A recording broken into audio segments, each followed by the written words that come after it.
Could I get a motion, please, to return to regular session? Okay, Sarah moves, Monica seconds, all in favor? Okay. All right.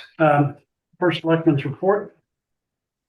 A couple of things. I wanted to applaud all of the graduating class again of the Darien High School class of 2025. I had a chance to sit through the entire graduation, and it's really a lot of fun to watch all of them stream up there, to see all that they've accomplished, to hear the band play when a band member goes up, hear EMS Post 53 sound their horns when a volunteer goes up.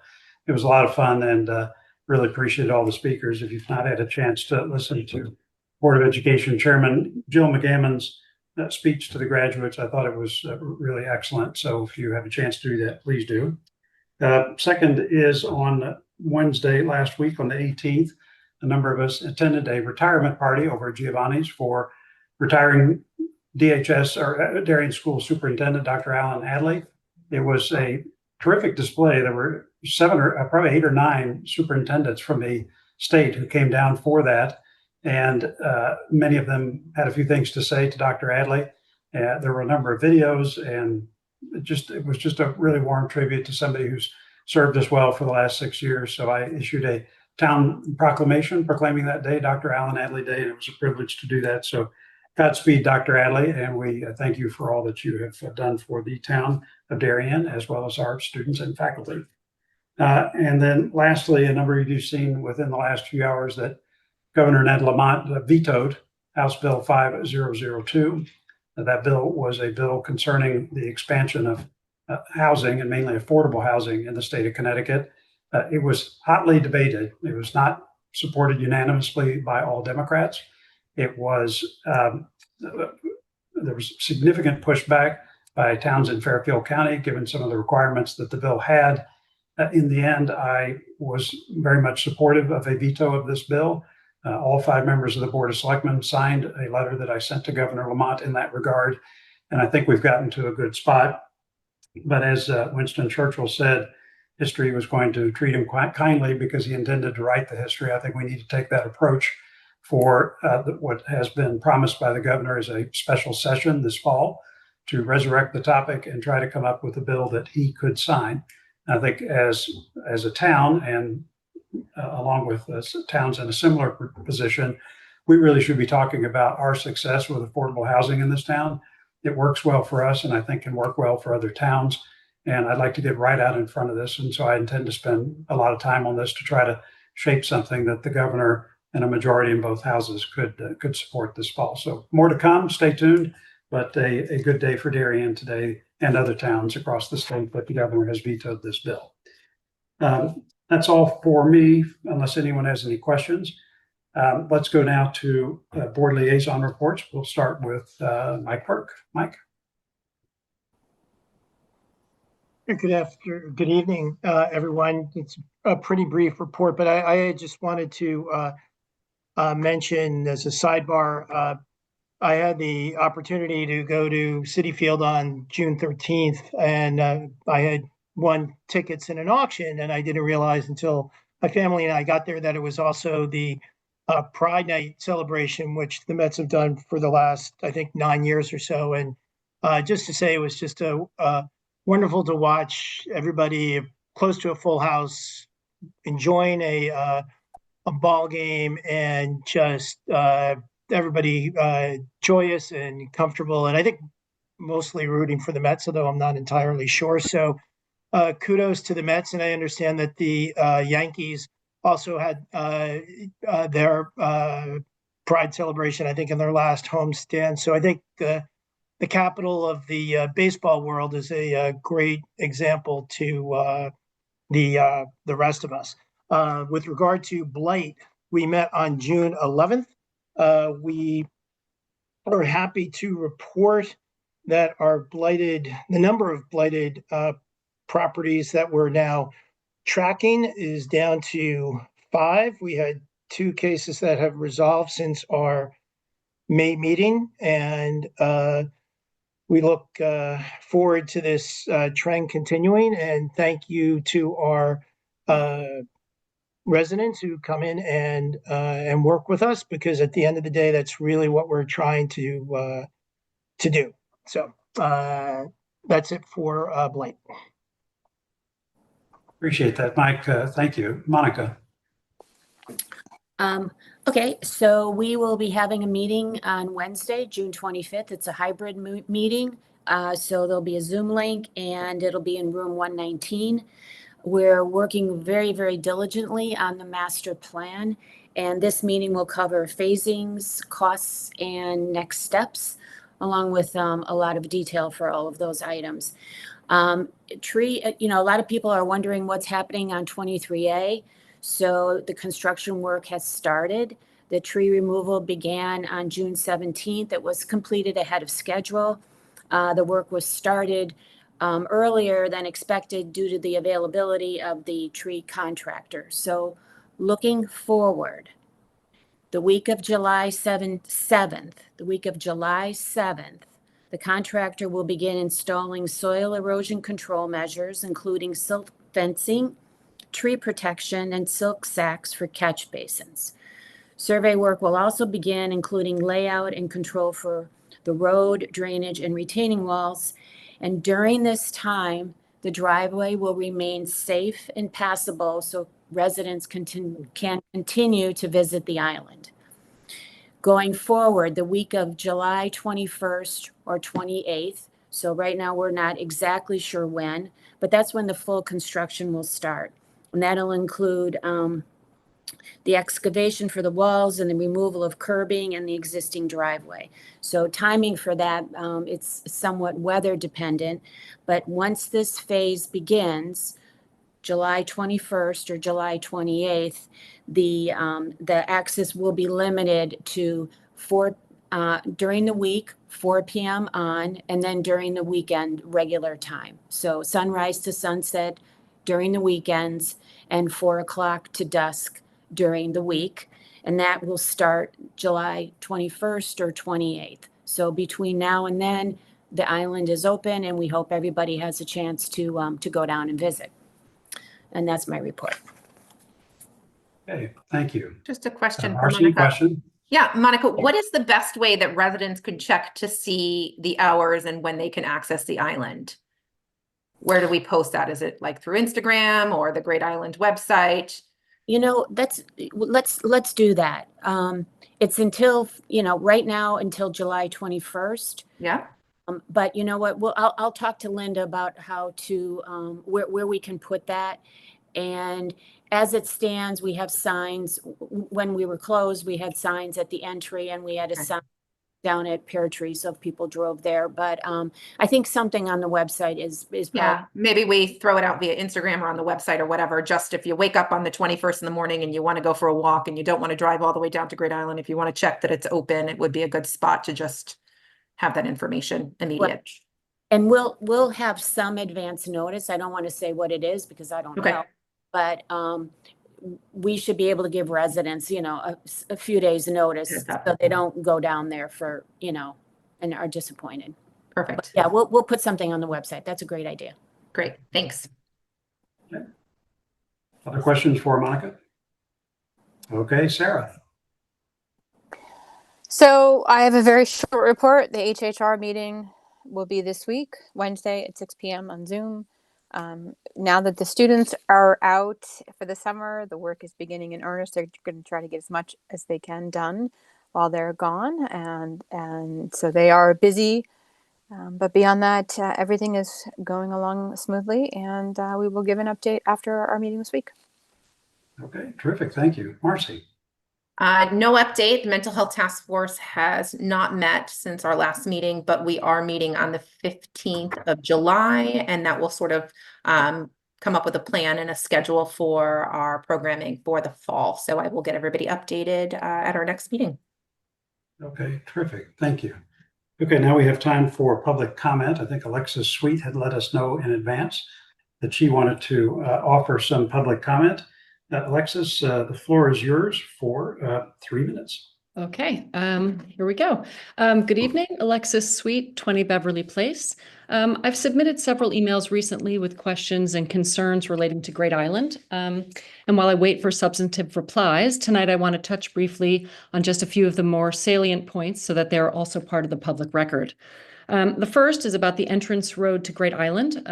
Appreciate some of the update today about how the trees came down and then the road was paused. So I'll just skip to the bigger picture, which is that by my way of thinking, the public is still owed a clear explanation as to why this road expansion project was given the green light to move forward in any capacity right now. The island side, as we know, including the parking and the internal circulation, remains unengineered, unpermitted, and won't be shovel-ready until next spring at the earliest. Emergency access for the island already exists. The town has the ability to run a shuttle system. Widening the road now without a coordinated plan for parking and managing access doesn't improve safety. It creates a premature and dangerous gateway to unmanaged use. I noticed myself the last week, pedestrians disregard the no entrance sawhorse and the flashing signage. So that happened with just pedestrians. What do we think is going to happen when the road is double wide and cars can just roll right in? Second is events on Great Island. During last week's GIAC meeting, not one member flagged the issue that Great Island is a municipal parcel in a residential zone and that it's not designated parkland. And I hope you all can agree that Darien has a duty to protect its residents, its sensitive habitats, and its wildlife, and our zoning code and ordinances exist for that reason. What the town doesn't have a duty to do is provide a private venue, a private event venue, rather. Municipal use is not a zoning label that gives the town carte blanche to do whatever it wants with the land.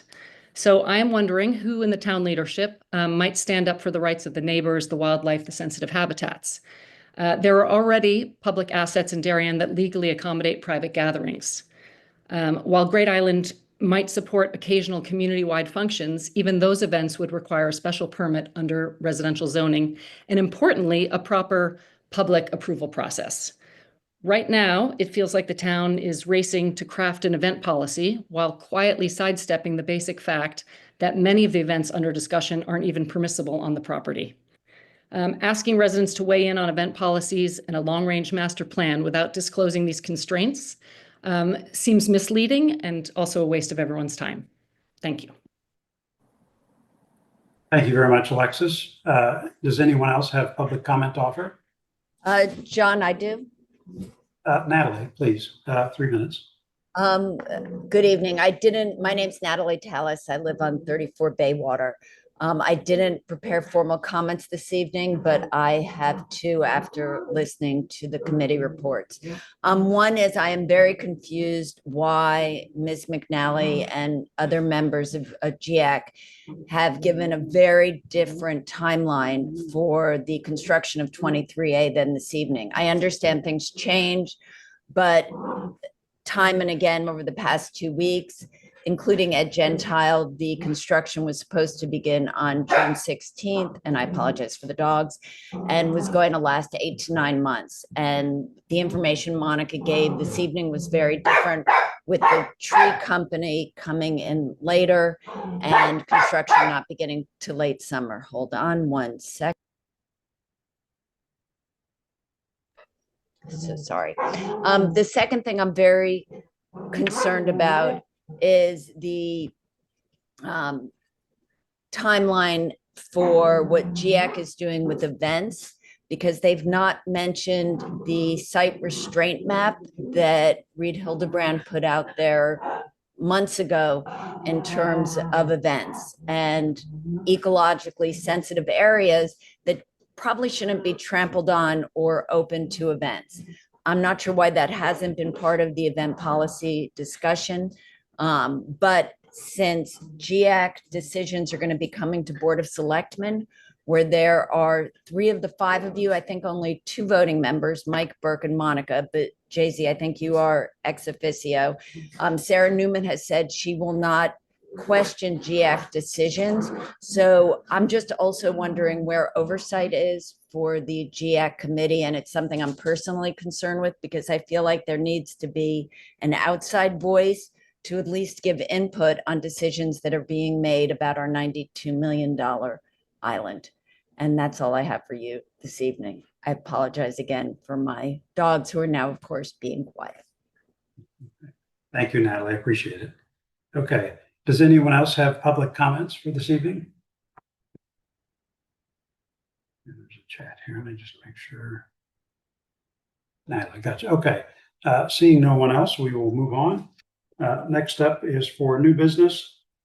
Item 1, discuss and take action on proposed changes to the house and ground rules of the Darien Boat Club. I see we've got Rob here. Colin was somewhere.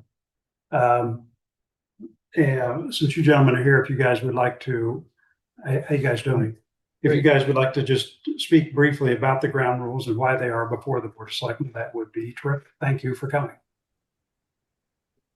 Sure. Hey, John, this is Colin. I'll give a shout here, and Rob, feel free to jump in. But essentially, we're just doing some housekeeping here with our house and ground rules.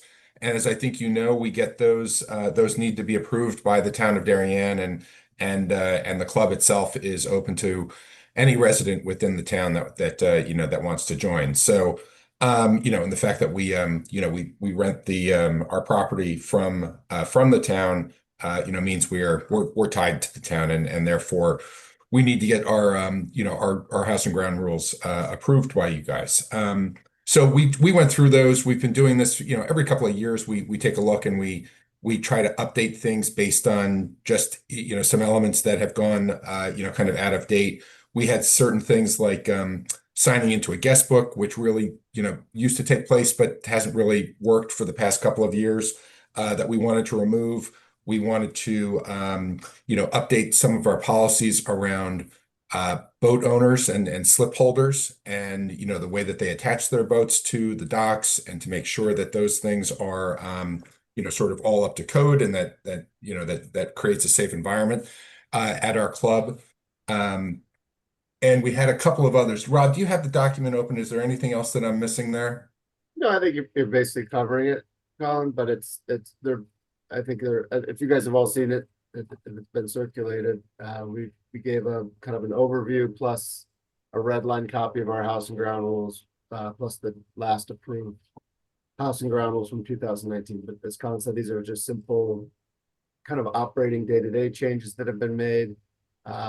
We also, I guess, maybe have added something where we're keeping track of people that are using their boats. One of our biggest complaints is those that are on long wait lists that can't get access to a slip.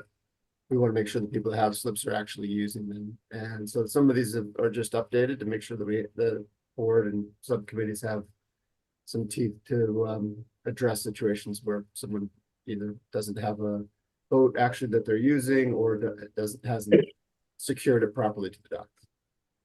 Right. Yeah. And the only other thing too is, we put in some comments about security and theft. We've had a couple of incidents where, fishing gear has gone missing and things like that. So just some language to encourage our members to keep an eye on their property, and to sort of keep an eye on, on any suspicious activity that might be happening at the club, which is usually the best way to prevent those types of incidents. Okay, thank you, gentlemen. These seem like pretty straightforward and reasonable rule changes. Does anyone have any questions for Rob or Colin? I noticed the security, and I was just wondering, you had a couple of items in there. If there was a big jump in theft, and hopefully nobody's leaving their keys in their boat and somebody's stealing the boats, but it's just items taken off of the boat, huh? Yeah, that's primarily what's happened. And that we had one incident in particular where there was a big fishing event the following day, and that night we think what may have happened is that somebody came in by boat and actually took fishing gear off of the boat and then left by boat, which is a lot tougher to police. So we just want to get that into our house and ground rules, to be really vigilant about leaving expensive equipment on your boat. We do have security cameras. We do have the Darien Marine Police that are right there. So, and we do have, a night guard, security guy. So we do have, sort of coverage, but it's still, I think, worthwhile to just remind members, not to be careless. Got it. Perfect. Other questions for these gentlemen? Okay, well, I really appreciate not just the rule changes, but the summary you provided. It made it pretty easy to follow. Can I get a motion to approve the changes to the rules and regulations for the Darien Boat Club? Mike moves. Marcy seconds. All in favor? Okay, gentlemen, thank you. Appreciate it. Thank you all very much. All set. Okay, next up is to discuss and take action on a request to approve the 2025 push-pull parade. So you'll see in our package of information that we've got a request from Sharad Sami, who's been gracious enough to organize this parade for a while, and we really appreciate his efforts. A great guy. Requesting that we do this event. They're expecting 1,000 participants, 50 volunteers, as you see all laid out here in the report. This will start up at the high school and then proceed down the road and avenue as it has done in years past. We're still waiting for Chief Maron's approval from the police department, which I expect not to be controversial since we've done this same parade many times. Unfortunately, they don't have a box to check for cooler weather, so we'll have to proceed with whatever weather is available at that time. This is pretty straightforward. Anybody have any questions? Okay, Sarah, question? No, my only one was asking about the police approval, but I'm hoping Yeah, it it's comes. coming. You're right. We've done it years. Yeah. Yeah, so pending their approval, could I get a motion from our board to approve the 2025 push-pull parade as presented? Sarah moves, Marcy seconds, all in favor? Okay, terrific, thank you. Okay, number 3, discuss information request for Parks and Recreation related to the Cherry Lawn traffic study. So Sarah and I have been fiddling with this for a couple of days now. I don't know that we're quite ready, but maybe you'd like to provide an update, Sarah? Sure, I'd be happy to. I appreciate everyone's time on this issue. Request to have some time to evaluate our programs and our parks is really, I think one right now is focusing on the needs to have. What is it, information do we need to have in order to make a decision about doing a traffic study moving forward? What I've been doing is I've talked to Jenny Schwartz. She's created kind of a template. She's going to talk about it with Jim Palin and the rest of the Board of Finance. But we are going to be hoping to work with Jen Fava and her Parks and Rec department. We're going to look for just a few things, an overview of all the park properties, including the facilities in the fields, such as operating hours, different facets of each park, whether they have fields, whether they have different facilities like the garden over at Cherry Lawn. The second facet we're looking for is a list of all the park programs, the activities, the dates, participation levels.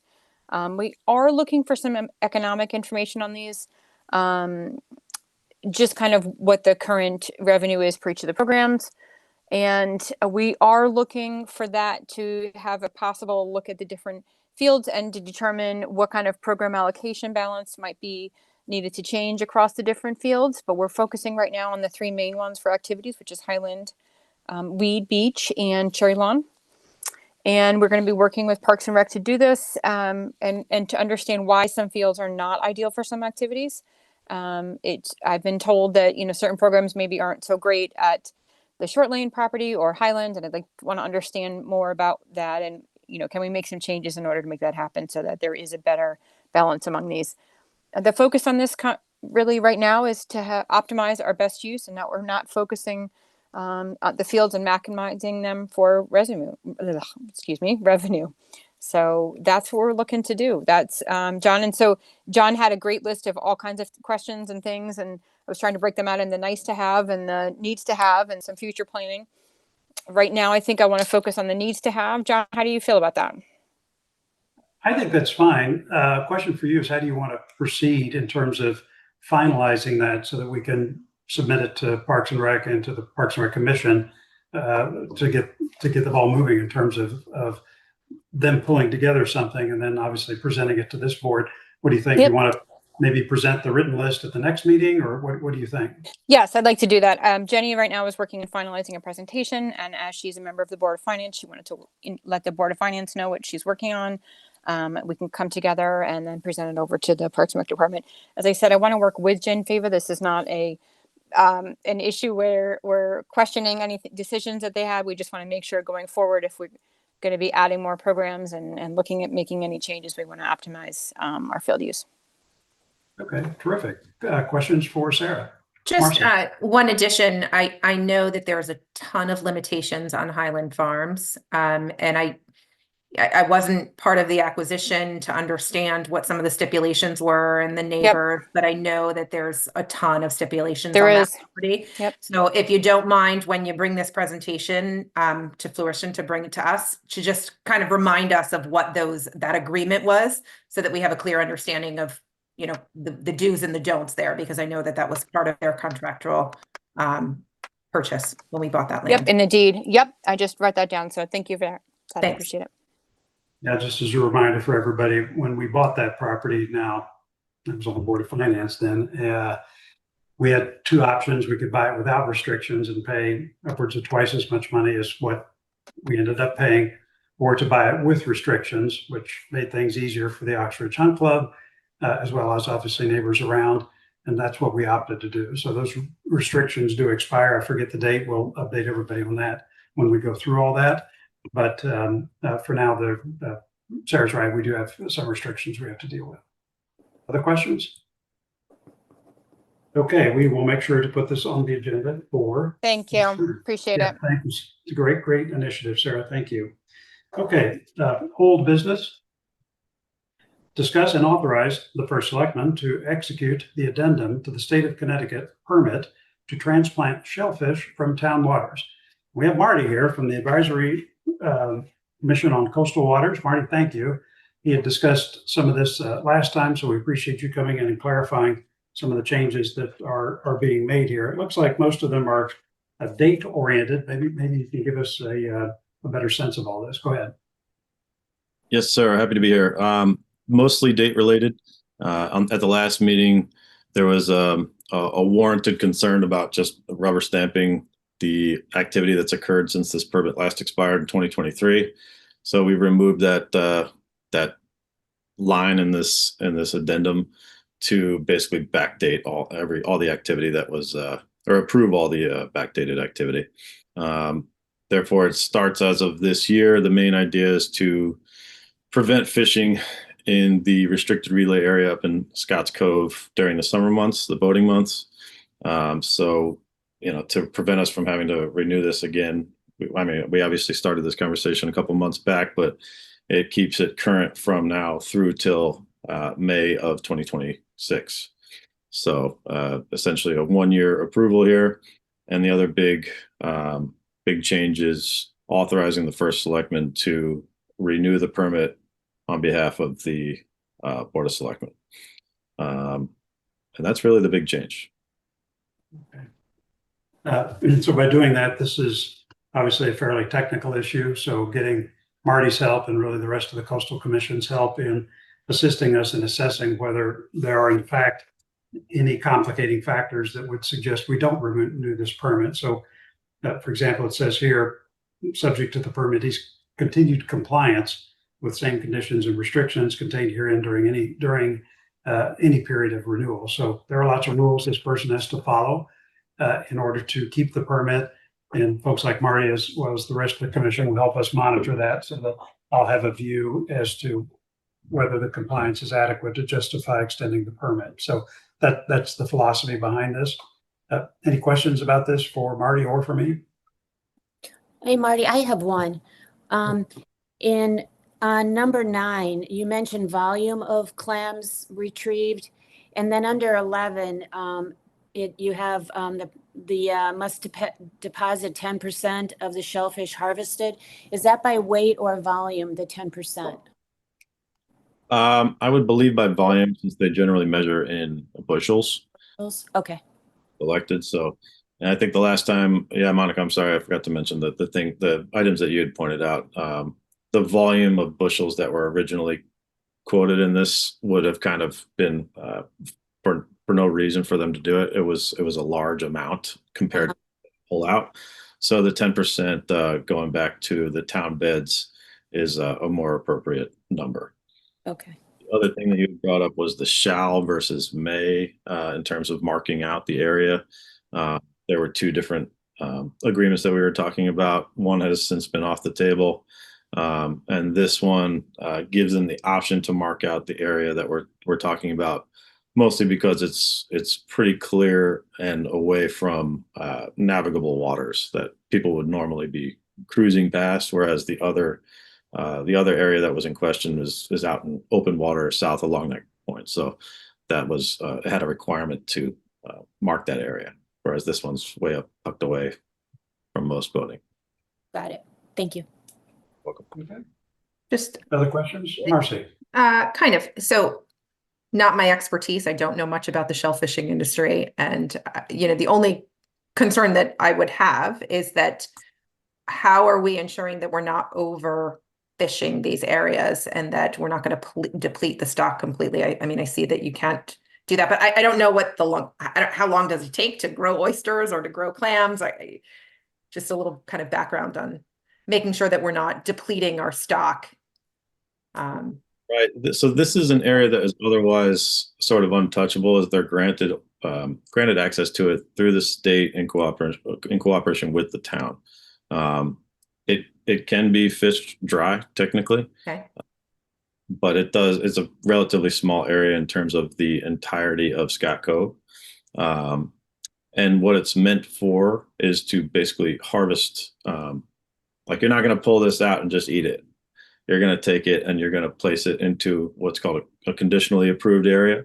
Okay. So you're transplanting whatever they're taking from that area, giving them X amount of time. I forget exactly what the amount of time is, but you have to leave them in the water until water temps reach above 50. That's when they get a little more energy to be able to dig into the water.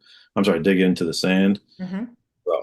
So yeah, all of these things, there is a stipulation that they're required to take them out and transplant them elsewhere for a period of time before harvesting them. And then at that point, they're required to give a meat sample to the state. So there are a lot more protections for the environment and from a health perspective that are included in the state permit. This is basically just allowing them to fish this particular area that is, belonging to the town. Okay. Thank you. Other questions for Marty? Okay, terrific. So could I get a motion to approve the addendum to the state of Connecticut, a motion to approve authorizing the first selectman to execute the addendum to the state of Connecticut permit to transplant shellfish from town waters? Sarah moves, Mike seconds, all in favor? Okay, thank you. All right, Marty, I appreciate that. Thank you very much. Appreciate your time. Thank you.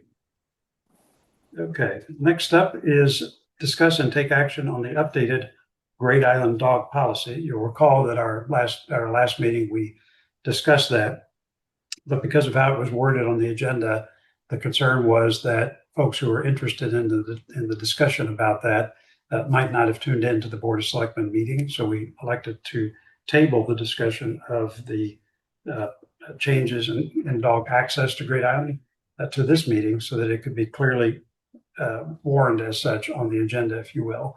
So that's where we are at the moment. Monica, can you take it from there?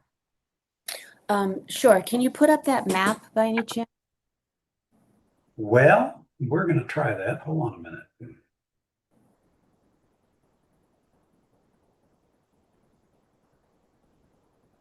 Go ahead and start talking. It'll take me just 1 minute to do this here. Okay, so prior to June 1st, dogs were allowed only on the paved areas that John is going to show on the map. And after June 1st, the idea was that dogs would be allowed on the brown areas, and the green areas, which is the bridle trail or the wetland areas, dogs would not be allowed. So as John said, there was some confusion as to if this was clear enough as far as an item on the agenda, and if the map was clear enough. And the map that the Great Island Advisory Committee voted on was slightly different than this. This is a little bit more topographically correct. And the vote was 5-4 to allow dogs to go into the brown shaded area and obviously the trail, the paths that they were allowed to go on before, and not go into the green shaded area. That's why we need the map. I'm working on it. So 1 second. I think I almost got it. Share.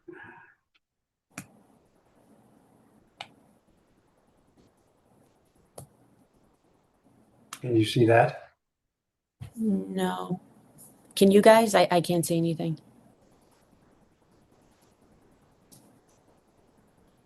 There Says you, I'm, there you go. yes? Okay. Okay. All right. So please So- go ahead. Sorry about that. So you'll see the paths where the dogs were allowed to go before June 1st. The dark brown, right? And then the light brown is where dogs will be able to go after June 1st. And the green area is the sensitive areas where dogs will not be allowed to go. Any questions?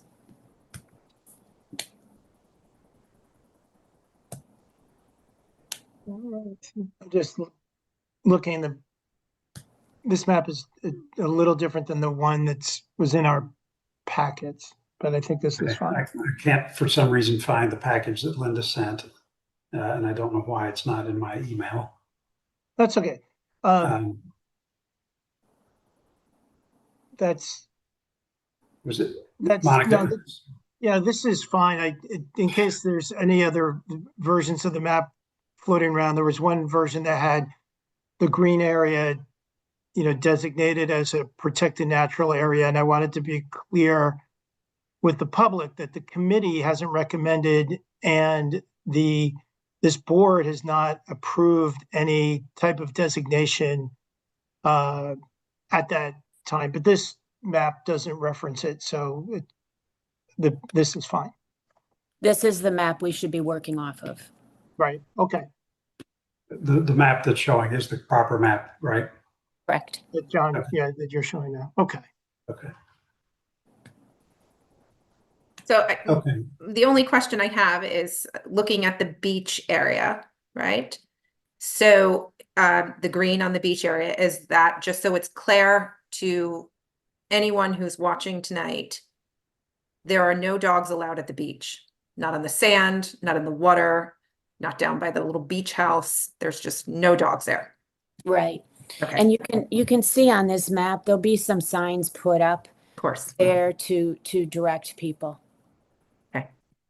Yeah, no, I know that would probably be a very attractive place to bring a retriever or something down there to run and jump in the water. So I just want to make it very clear to the public that dogs are not allowed on the beach at Great Island. Right. And the wetlands areas also. Right. Thank you.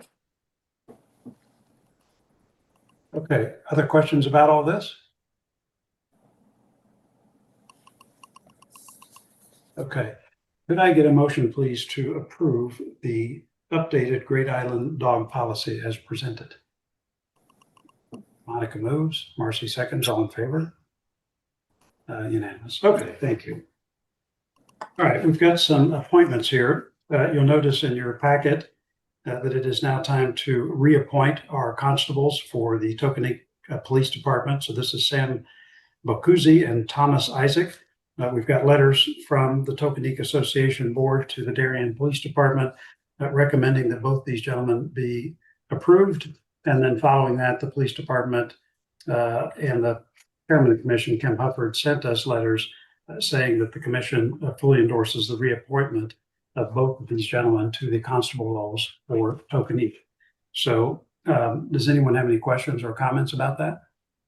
No, just they do a great job. Excellent. We thank them for their service. We really do. So could I get a motion to approve the reappointment of Sam Bocuzzi as constable for the Tokenique Police Department for a term ending June 30th, 2027? Monica moves, Mike seconds, all in favor? Unanimous. And can I get a motion to approve the reappointment of Thomas Isaac as constable for the Tokenique Police Department for a term ending June 30th, 2027 as well? Monica moves that, Marcy seconds, all in favor? Okay. All right, we've got two appointments regarding our harbor master. We would like to recommend to the governor of the state of Connecticut the reappointment of John Kina as the harbor master for the town of Darien. Could I get a motion to approve that? Okay, Sarah moves, Marcy seconds. Okay, thank you. And then in addition, we are appointing him to a new role that we are creating, that we are authorized to do thanks to Special Act 597. And so could I get a motion to appoint John Kina as the Special Harbor Constable for the town of Darien for a term concurrent with that of the harbor master. Okay, Mike moves, Monica seconds, all in favor? Okay, thank you. All right. We do need to review and approve the minutes for the June 2nd meeting of the Board of Selectmen. I had a chance to go through them and actually did some editing before they went into your package, so I think they look pretty good to me. Does anyone have any edits or corrections to the minutes? Fantastic. Could I get a motion to approve the minutes from the June 2nd, 2025 meeting? Okay, Sarah moves, Mike seconds, all in favor? Okay. All right. Agenda review. So the Roten Heights development update. The only thing I would say on there is they have a reception and grand opening. I don't think it's a ribbon cutting just yet, but that is going to take place on Wednesday. So I will be attending that and we'll be able to provide an update with pictures and all that, which I will post on Instagram before our next meeting. So I will make sure we have a complete update. If I can get John or Joe Vaccaro to come to our next meeting, I will do that. But they have made great progress. And if anybody's been over there and seen the landscaping that they've put up around Palmer's and the parking lot there, the parking lot has been repaved. It looks a lot better. The only thing that looks terrible right now is Heights Road itself, which is dreadful if you've been over it. But Ed assures me that we're simply waiting for all this work to get done, after which, as a last measure, that road will be repaved and the whole area is going to look really first rate when they're finished. So more to come next week. We'll give a complete update on the Heights Crossing development. And then for yard signs and policy and enforcement, I've spent a little bit of time with Ed on that. Actually, it is his team that picks that up periodically. It's not something they do religiously. They'll do it when they see it. And so there are going to be times around town, as he's told me, that they will have missed a sign simply because they didn't see it. I'm going to talk to him about whether there's something we could do that more aggressively, maybe is the wrong word, but a little bit more proactively takes down signs that are not supposed to be up. The other thing I'm going to do is in my newsletter this week, I'm just going to remind everybody of our sign policy about when you can put them up, how far in advance of a date, and try to disseminate that a little bit more broadly so we get some better compliance with that. But I'd like to leave that on agenda review for a while until I get that newsletter out and we can talk about it a bit more. Does anybody have anything to add for agenda review? Mike? You know what, John, not different, not to add something, but when you speak to the folks at the over at Heights, I asked for it on agenda review because I was concerned about addressing traffic flow when that comes online. So I'd like an update as to what those plans are. I thought at one point that there was going to be a widening of Hollow Tree for an extra turn lane or something like that, but I don't see that happening anytime soon. So I'm just concerned about that traffic flow. So if that could somehow be addressed, that would be terrific. Absolutely. And actually the person to do that is going to be Ed. We are going to put in a left turn lane there, which will alleviate backups on Hollow Tree Ridge. The other thing to keep in mind is that the signaling devices in the pavement there for not just that light, but I think the light further down they're not working right now.